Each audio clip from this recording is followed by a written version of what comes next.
esta inquietante melodía empezaba una de las mejores, o puede que la mejor, peli de horror de la historia del cine. Soy Namato, bienvenidos al canal y como decían en Expediente X, no confiéis en nadie, porque hoy nos adentramos en el universo de The Thing.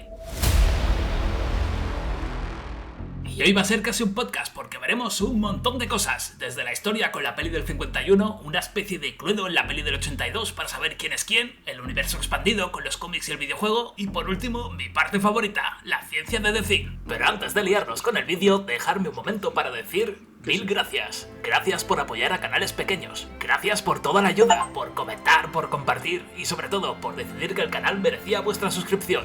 Y ahora sí, ir preparando los lanzallamas porque empezamos.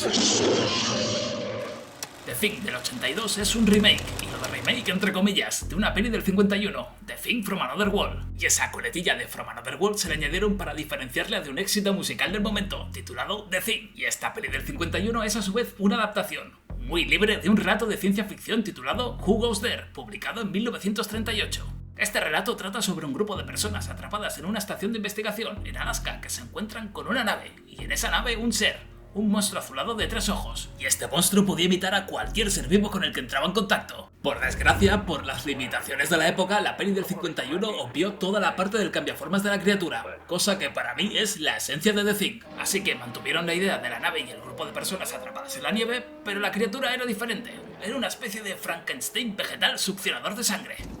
¿Qué? Sí, suena raro, pero la peli está muy bien. Si os gustan las pelis clásicas de ciencia ficción, os la recomiendo. Además, tiene la primera escena rodada de un doble de acción totalmente cubierto de fuego, en una sala cerrada, donde el resto de gente, menos el del cubo, eran los propios actores. Lo que viene a ser una trampa mortal, pero que rodaron igualmente. Si es que los 50 tenían un par. Entre los fans de la peli, y mucho antes de estrenar su versión, estaba el gran John Carpenter, que hasta le hizo un guiño en su película de Halloween. Años más tarde, Universal le compró los derechos a RKO Pictures, los que hicieron la primera de Thing, y empezaron a buscar directores. Y entre los candidatos estaba John Carpenter. Pero al final, la peli se quedó un poco en el aire, hasta que llegó 1979, y se estrenó una película sobre un monstruo alienígena. Una película llamada Alien, el octavo pasajero. ¿Cómo consigo enlazarlo todo con Alien? ¡Joder! ¡Es verdad! Tras el éxito de Alien, Universal puso el turbo y acabó escogiendo al gran John Carpenter como director. Carpenter, pese a ser un gran fan de la peli del 51, decidió hacer una adaptación más cercana al relato original. Y pasamos del Frankenstein vegetal chupasangre al icónico monstruo cambiaformas alienígena. Por eso digo que lo de remake entre comillas. Para mí es una adaptación diferente del relato original, recuperando toda esa parte de mimetismo de la criatura. Y así, en 1982 se estrenaba The Thing, y como muchas otras pelis de Carpenter, no le fue muy bien en taquilla. La crítica destrozó la película, sobre todo por lo grotescas y horribles que eran algunas escenas, demasiado para el público de la época. Supongo que no estáis preparados para esto,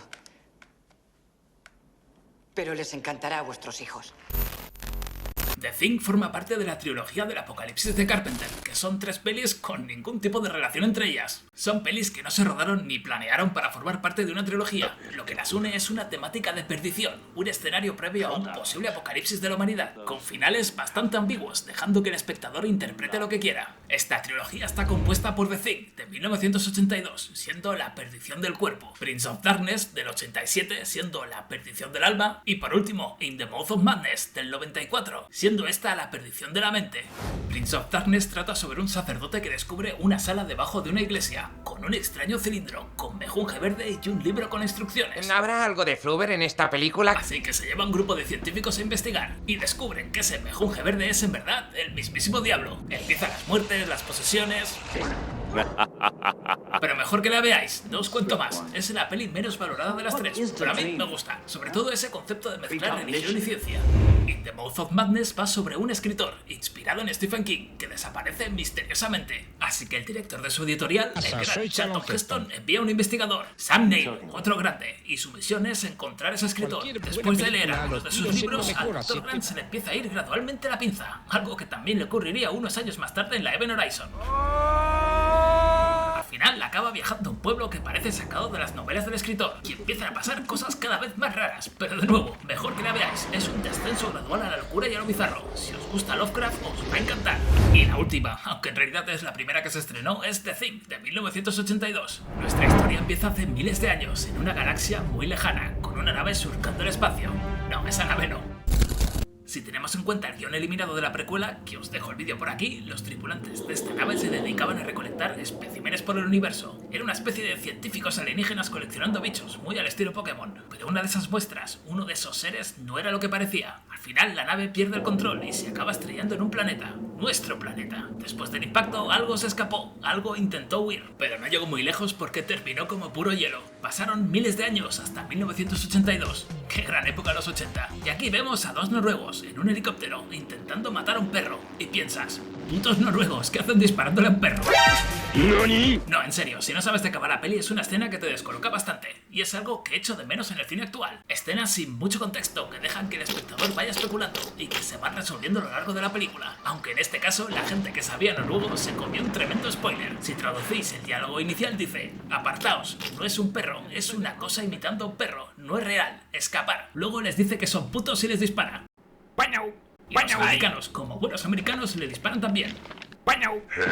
Pero tienen buena puntería, no como el noruego que es un banco y le dispara como 14 veces a la nieve. Y con este arranque ya nos hemos metido en la peli. Como espectador quieres ver qué pasa, pero incluso sabiendo qué pasa es de esas pelis que sigues viendo, porque quieres intentar descubrir algo más. Tenemos primero un thriller psicológico, la paranoia de no saber en quién confiar. Aquí hay alguien que no es lo que aparenta ser. Quizá uno o dos de nosotros. Para la primavera podríamos ser todos. Tenemos también una peli tipo Agatha Christie, con personajes que van muriendo y un asesino. O quizá él mismo se quemó antes de que se apoderara de él. Y en este caso con un plus, porque el asesino puede convertir a otros. Y por último, la peli de ciencia ficción y horror espacial. Todo combinado en un equilibrio perfecto. En mi caso, lo que me atrae es la peli de ciencia ficción, pero me gusta mucho ese punto de intriga, de intentar averiguar cómo pasó todo. Y está tan bien hecho que años después se sigue teorizando qué pasó. Pero, ¿realmente qué pasó? ¿Quién fue el primer infectado? ¿Cómo se propagó? Volvamos a la peli y veamos qué podemos averiguar.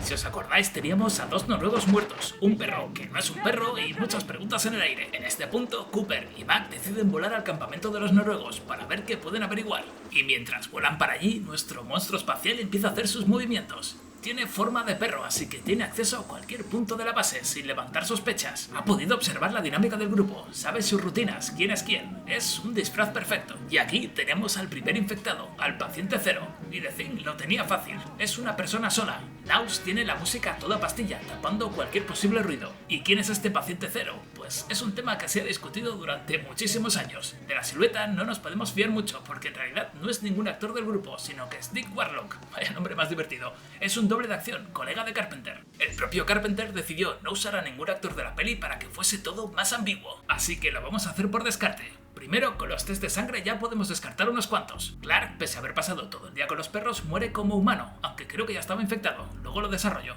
Y si descartamos también los asimilados muertos en pantalla, solo nos quedan tres posibles personas: Norris, Blair o Palmer. Descartaría a Blair totalmente, por los descubrimientos que hace, el intento de sabotaje para evitar que la infección se propague y por cómo actúa en general. Al menos en ese momento todavía no estaba controlada por The Thing, así que nos queda Palmer el mecánico y Norris el geólogo. Por la silueta parece Norris, pero es algo que no se puede asegurar al 100%. Si es cierto que Palmer comparte un cigarro con Naus, y Naus pasó la prueba de sangre después. Pero tampoco podemos confirmar al 100% que Naus no estuviese infectado ya por el método lento, que veremos después en la ciencia. Para mí, lo más probable es que el primer infectado fuese Norris, y es un buen candidato, inspira confianza en el grupo. De hecho, es el primero en que piensan para liderarlos. En que seas tú. Lo lamento, pero yo no me siento capaz.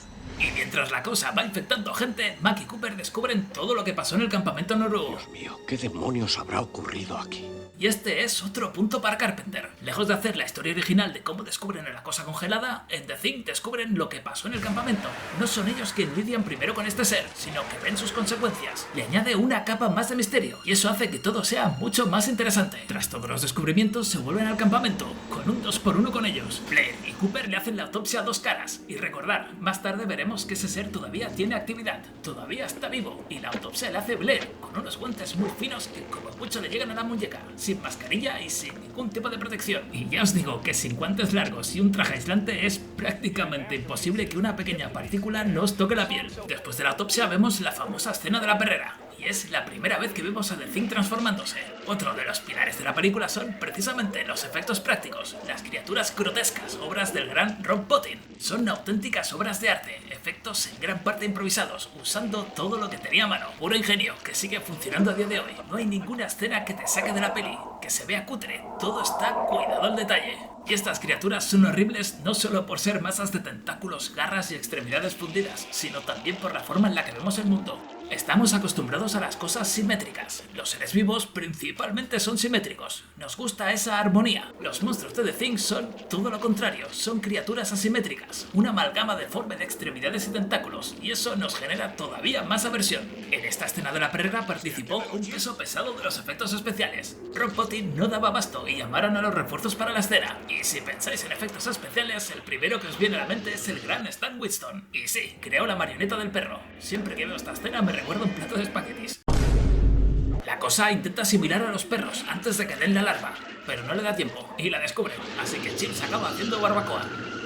Y aquí pasamos a la segunda autopsia. De nuevo, un par de guantes finos y vemos cómo los brazos de Blair entran en contacto con el perro albóndiga. Y no solo eso, luego se lleva ese palo a la boca. Esta escena siempre ha generado discusión. Mucha gente dice que el perro ya estaba muerto, inactivo, pero para mí no tiene sentido. El cuerpo de la primera autopsia también estaba muerto y luego se vio que no. Además, estamos hablando de un ser que actúa a nivel celular, con una capacidad de propagación bestial, que puede controlar hasta la sangre misma de forma individual. No tiene sentido que ahora sea totalmente inerte. Para mí, Blair tenía el 100% de números de infectarse por cómo ha interactuado con los restos de The Thing en repetidas ocasiones a lo largo de la peli. Y no hablo de una infección a lo bestia, sino que hablo del proceso lento. Además, hemos visto que The Thing, cuando asimila de forma rápida, rompe la ropa. Y Blair, al final de la peli, una vez asimilado, lleva sus Long Johns, por lo que prácticamente podemos confirmar que su conversión fue con el método lento. Ojo con los Long Johns, que dan muchas pistas sobre la peli. Tras ver el vídeo chungo de los noruegos, Norris, Palmer y Mac viajan a ver el platillo. Y aquí tenemos más información. Si Palmer y Norris hubiesen sido asimilados ya, hubiesen asimilado a Mac, ya que serían 2 contra 1. Por lo que de esta escena podemos asumir que, en este punto, Palmer todavía no estaba asimilado. O Norris, si consideráis que el primer infectado fue Palmer. Y el siguiente asimilado fue Pennings, a través del cuerpo que trajeron del campamento noruego. Y aquí vemos cómo The Thing rompe la ropa para asimilar de forma rápida. Además, en esta escena nos responden a quién saboteó el armario de sangre. ¿Tienes las llaves? Pídeselas a Gary. Si escucháis bien, Windows deja caer las llaves. Así que The Thing, sea Palmer, Norris o incluso alguno de los perros, tuvo tiempo de coger las llaves, sabotear el armario y devolvérselas a Gary. Y aquí os dejo una curiosidad de esta escena, que David, el actor, se rompió la mano en un accidente de coche, así que le metieron un guante gigante y lo pintaron para seguir rodando. De hecho, en esta escena lo podéis ver. Nuestro siguiente infectado es Blair, el microbiólogo. Es además quien intenta contener la infección, quien se lía a tiros, así que al final lo acaban encerrando. Tranquilo, Blair. Y pasan 2 días. Para mí, durante esas 48 horas, Blair acabó infectándose por el método lento. Y creo que esa soga que enseñan en la escena es un indicio. Seguramente pensó que podía estar infectado y la preparó por si acaso. Pero al final le faltó tiempo o valor para hacerlo. Nuestra siguiente víctima es Fuchs, que acaba la parrilla. Y este sí que es un misterio. Después de que se vaya la luz, se ve algo pasando. ¿Quién es? Enciende una bengala y se encuentra con la chaqueta de MacReady. Luego Windows se lo encuentra carbonizado.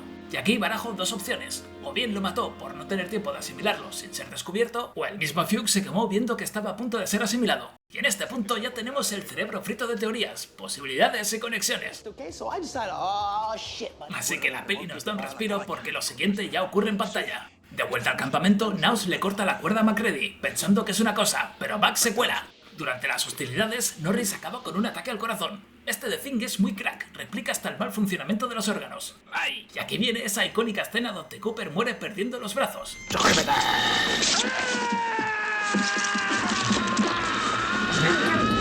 Escena que replicaron años más tarde en Desafío Total. Mac, el pirómano, acaba haciendo otra barbacoa. Y luego le enchufa un tiro a Clark, revelando que es humano. Y ahora viene otra escena icónica, con el test de sangre. En esta escena se revela que Palmer es una cosa chunga, que acaba cargándose a Windows, y ambos mueren a manos de MacReady. Palmer con dinamita y Windows quemado antes de ser asimilado. Y pasamos al tramo final de la película, con Mac, Naus, Chills y Gary siendo humanos, o al menos todavía no controlados por The Thing. Chills se queda vigilando y el resto se dirigen al cobertizo, a ver si Blair era una cosa, y descubren que sí, que Blair era una cosa chunga. Gary y Naus acaban asimilados en esta especie de monstruo gigante, que para mí es la parte más floja de la peli. Al final, Mac lo hace explotar con dinamita, siendo bastante cliché. ¡Vete al infierno!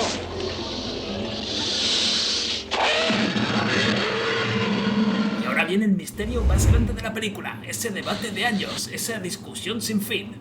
El final de The Thing. ¿Estaba Chills infectado o no? Y aquí tenemos principalmente 4 teorías que se han desarrollado a lo largo de los años. La primera tiene que ver con la ropa, como nos enseñan cómo The Thing rompe las ropas cuando posee. Cuando vemos la zona donde está Chills vigilando, la ropa va cambiando entre escenas. Así que si The Thing asimiló a Chills, lo normal es que se cambiara de ropa y se deshiciera de los posibles restos de sangre. Pero lo cierto es que la ropa cambia en varias escenas, así que creo que es más bien un error de continuidad.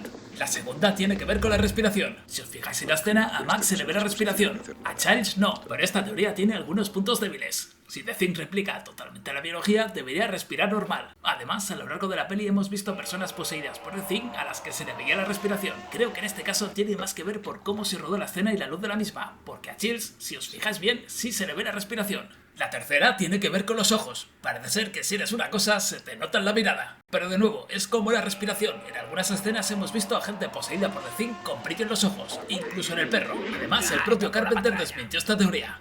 Y la última es la de compartir la botella. Y aquí tiene 2 interpretaciones. Una muy loca que decía que Mac, para engañar a la cosa, le puso gasolina en la botella, para ver la reacción. Por eso la sonrisa. Pero es que me parece muy rebuscado. Además, la cosa también adquiere conocimientos de quien posee. Reconocerías el olor a gasolina de la botella. La otra es que, con los protocolos que se impartieron en el campamento, como no compartir comida o bebida, Chills no hubiese bebido tan fácilmente. Por eso MacReady se ríe. Pero si nos ponemos a pensar, The Thing también conocería esos protocolos. Lo cierto es que el final está hecho para ser ambiguo. Igual que la mayoría de la peli, por eso se sigue hablando de él 30 años después. Está rodado para que cada espectador saque sus propias conclusiones. En mi caso siempre he tenido la sensación de que Chills en ese momento ya no era él, por cómo se desarrolla toda esa parte final. Aunque para mí todo el campamento ya estaba condenado desde el momento en que llegó el perro, por la propia naturaleza del ser. The Thing es una película con un argumento que fácilmente podría haber sido para una peli cutre de serie B. Esa cosa quería ser nosotros. Pero Carpenter consiguió hacer una peli atemporal, gracias a un argumento que mezclaba misterio, horror y claustrofobia. Nadie confía en nadie. Y todos estamos agotados. Unos efectos especiales a otro nivel, que no dejaban a nadie indiferente. Actores que se tomaron muy en serio su papel. Y un final que, como casi toda la peli, está abierto a interpretaciones. 30 años después, The Thing sigue siendo un referente que ha influenciado a muchas otras obras y a la cultura pop en general. Y es raro que con la fiebre actual de los remakes no hayan hecho más cosas con The Thing, aunque alguna cosa sí que han hecho. Vamos a ver el universo expandido. En 1991 se estrenaba el cómic The Thing from Another World, recuperando el título de la peli original, arrancando unas horas después del final de la peli, con un buque ballenero salvando a nuestros 2 protagonistas. Y a partir de aquí tenemos 2 números con MacReady y Childs vivos, que acaban en diferentes escenarios, desde el propio barco ballenero, de vuelta al campamento original, a otro campamento argentino, y donde The Thing va causando estragos en estos diferentes escenarios. Tiene algunas ideas interesantes, como Childs sacrificándose, pero volviendo después transformado en forma de cosa. Y vemos una cosa oveja, una cosa foca. Al final es una lectura bastante entretenida. Y el tercer volumen es el más original, pero también el más bizarro. Va sobre unos asesinatos en un pueblo de una isla pesquera. Es una especie de historia de amor entre 2 personas que acaban asimiladas pero que siguen manteniendo el vínculo entre ellas. Tiene algunas ideas interesantes, como un The Thing que prefiere tener un perfil bajo, matando solo para asimilar y conservarse, no para expandir la infección. Pero al final el pueblo acaba asimilado por otro The Thing. Va, que están todos fregados, al final salva el día. Pero queda una cabeza de The Thing a la deriva. Ese The Thing que no quería asimilar a otros seres vivos, que acaba convirtiéndose en un pez a costa de perder todos los recuerdos que tenía. Es una historia bastante extraña, pero también muy original. Años más tarde se estrenaría otro cómic secuela, esta vez alternativa, titulado Una investigación cuestionable. En este cómic otro grupo llegaría al campamento americano para investigar qué ocurrió en el campamento original. Y por supuesto para buscar especímenes, encontrando una cosa congelada. Este equipo además encuentra todas las pruebas que dejaron del campamento original, incluidos los audios de MacReady, y se lo llevan todo en helicóptero a su base, que es un barco. Pero durante el transporte un pequeño trozo de The Thing se cae, trozo que acaba asimilando un ratón y que después acaba asimilando a una persona del barco. Y mientras The Thing estaba haciendo sus cosas en el barco empiezan a experimentar con animales y asimilaciones, utilizando los datos de Blair, y acaban revelando que la asimilación hubiese sido mucho más rápido de lo que esperaba Blair, siendo de 4 meses en vez de 3 años. Se genera discusión entre los investigadores, con la moralidad entre el descubrimiento científico y el potencial riesgo para la humanidad. De ahí el título del cómic. Of course. Mientras tanto, The Thing sigue actuando y empieza a construir un cacharro. The Thing es muy fan de bricomanía porque prácticamente en todas sus apariciones dedica parte de su tiempo a construir algún tipo de invento.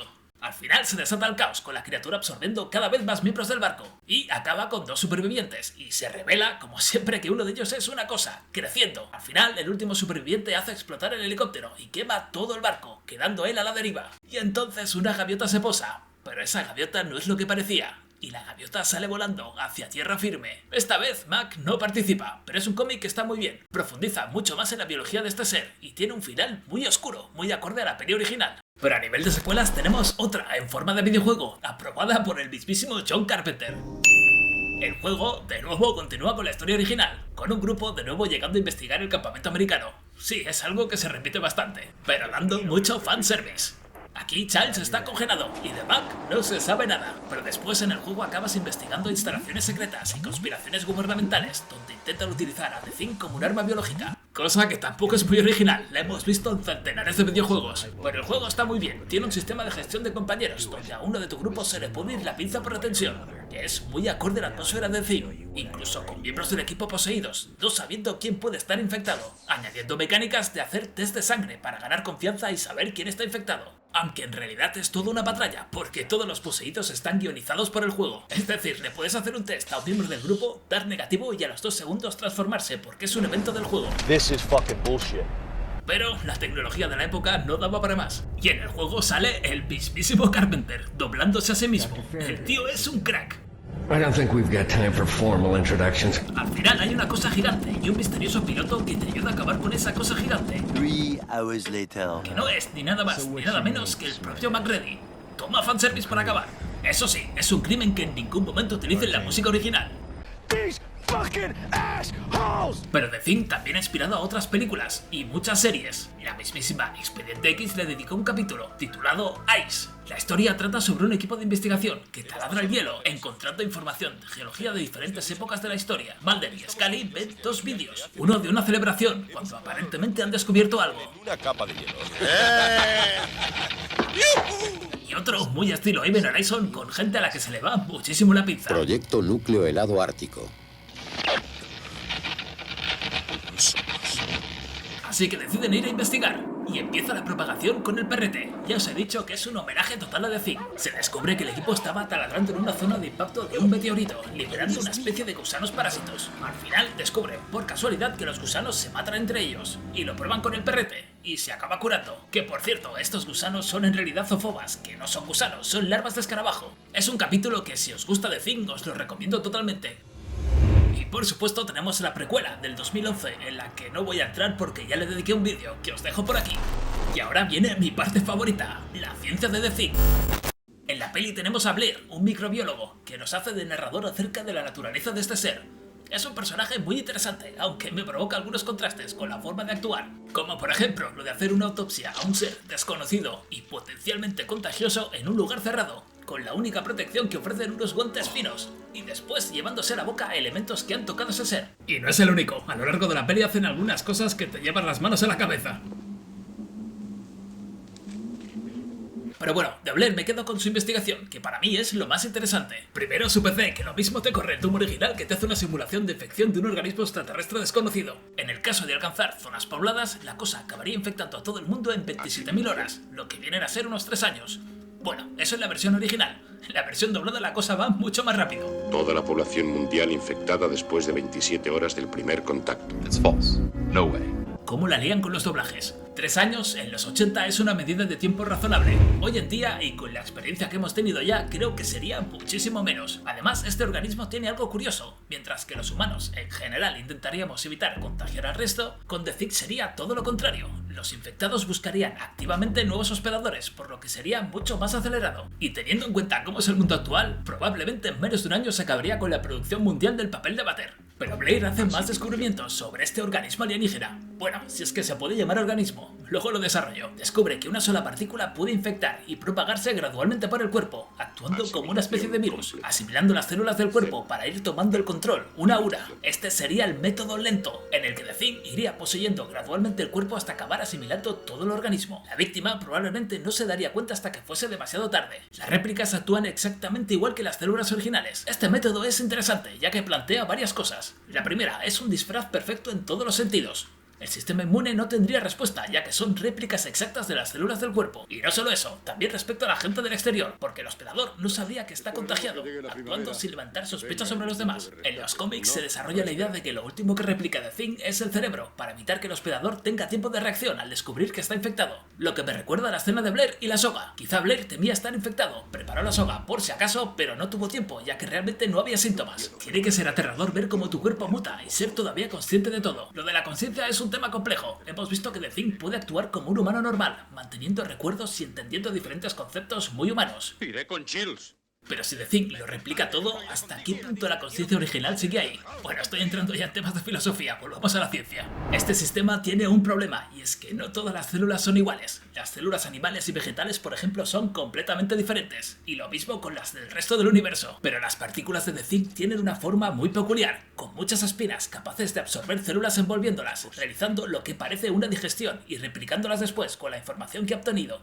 Es una especie de fusión entre un virus y una ameba, digiriendo la célula y usando su información para replicarla, pasando a infectar nuevas células después. Pero The Thing también tiene un sistema más rápido, y lo digo entre comillas porque también tardó un rato. Con este sistema asimilaría a otro organismo de una forma más directa si se dan las condiciones necesarias, como lo que intentó hacer al principio de la peli con el resto de los perros o con el propio Bennings. Básicamente lo que haría sería introducir una gran cantidad de biomasa que acabaría poseyendo todo el cuerpo del hospedador, siendo mucho más rápido que ir célula a célula. Y el último sistema hemos visto que es en caso de enfrentamiento, donde The Thing puede asimilar otras formas de vida de alrededor para ganar biomasa y enfrentarse a esa amenaza. Además puede adoptar formas obtenidas con anterioridad, como vemos en esta especie de monstruo al final de la peli. Por lo que parece, The Thing va asimilando seres vivos y añadiendo información de sus estructuras para replicarlas cuando es necesario, y eso le da muchísima polivalencia. ¿Que me acuerdan un trozo? Pues saco unas piernas tipo artrópodo y unos ojos y me escapo. Básicamente le da todo un abanico de herramientas para responder ante cualquier situación.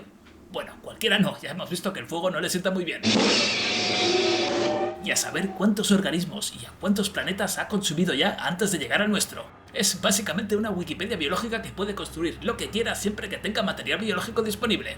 Y eso es muy peligroso. Así que con toda esta información, mi opinión es que el campamento estaba perdido desde el segundo en que el perro llegó. Se paseó por todo el campamento, pudo lamer, tocar y dejar pelos en todos lados. Si tenéis perro ya sabéis que aparecen pelos en sitios insospechados. Es imposible que una partícula de este ser no acabase entrando en contacto con los miembros del campamento. Y si os estáis preguntando por qué simplemente la cosa no se esperó, para mí es por dos motivos. El primero es que no contaba con que lo encerraran. Los perros presintieron que algo no iba bien, así que intentó asimilarlos antes de que dieran la alarma, pero no lo consiguió a tiempo y puso al campamento la alerta. Y segundo, los descubrimientos de Blair, que descubrió todo el pastel, así que tuvo que acelerar el proceso de asimilación. Y para acabar con este apartado de ciencia os planteo una teoría propia. Esto no es algo que sale en la peli, ni en ningún relato, ni en ningún sitio. Es algo que he teorizado yo después de ver muchas veces la película. Y si The Thing no fuese un organismo en sí, sino que fuese nanotecnología, una especie de ordenador biológico, un sistema ideado por alguna civilización muy avanzada. Imaginaos el potencial médico que podría tener una sustancia capaz de replicar cualquier estructura del cuerpo sin generar rechazos, la capacidad de regeneración de heridas, o incluso de adaptación a cualquier medio. ¿Que me caigo al agua? Pues desarrollo unas branquias para poder respirar. ¿Y si este sistema con tantísimo potencial en algún momento se volvió hostil, priorizando su propia expansión y autoconservación,